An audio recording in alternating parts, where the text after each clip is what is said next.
আজকে লন্ডনে পলাতক এবং গণঅভ্যুত্থান ঘটিয়ে শ্রীলঙ্কা স্টাইলে প্রধানমন্ত্রীর বাড়ি দখল করার টার্গেটও ওই রাতে ছিল, যদি কার্ফিউ জারি না এই প্ল্যান তাদের ছিল শ্রীলঙ্কা স্টাইলে প্রধানমন্ত্রীর বাড়ি আক্রমণ করা, অভ্যুত্থানের উপর রাইট করে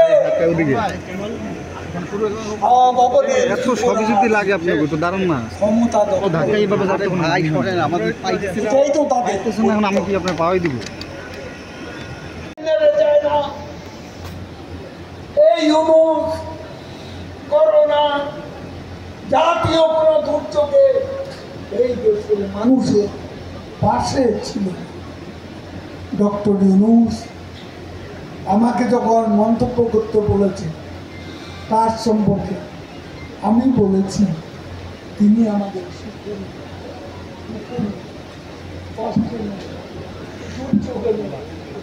আমাদের আমরা কেন তাকে নিয়ে অযথা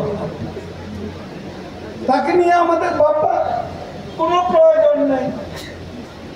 তিনি এবার সাক্ষাৎকারের নতুন নির্বাচন দাবি করেছে। চিনতে পেরেছেন? কোটা আন্দোলন, অগ্নিসন্ত্রাস, সাম্প্রতিক সহিংসতার সাথে এই বিবৃতির সংযোগ আছে কিনা তা ভেবে দেখা। ডক্টর ইউনুস এদেশীয় সংস্কৃতি লালন করে। আমি আগেই বলেছি শহীদ মিনারের জাতীয় স্মৃতিসৌধে বিজয় দিবসে, স্বাধীনতা দিবসে তাকে আমরা কখনো দেখেছে কেউ? তিনি আমাদের সঙ্গে নেই, আমরা তার সঙ্গে থাকবো কেমন কেমন করে?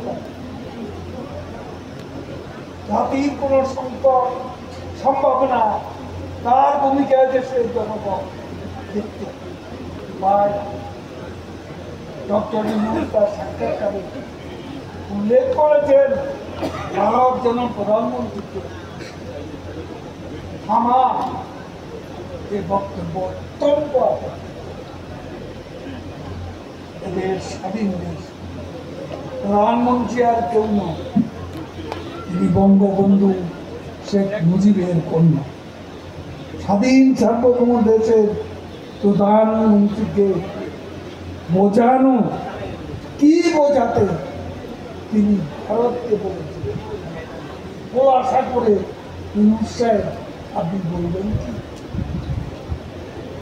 আজকে আপনারা কষ্ট করে এখানে বসে আছেন যে সাহায্য করা হয়েছে, সাহায্য চলবে, এখানেই বন্ধ নয়, এই সাহায্য আমাদের চলবে সাধারণ মানুষের কাছে।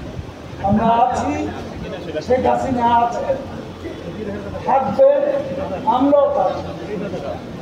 জয় বাংলা।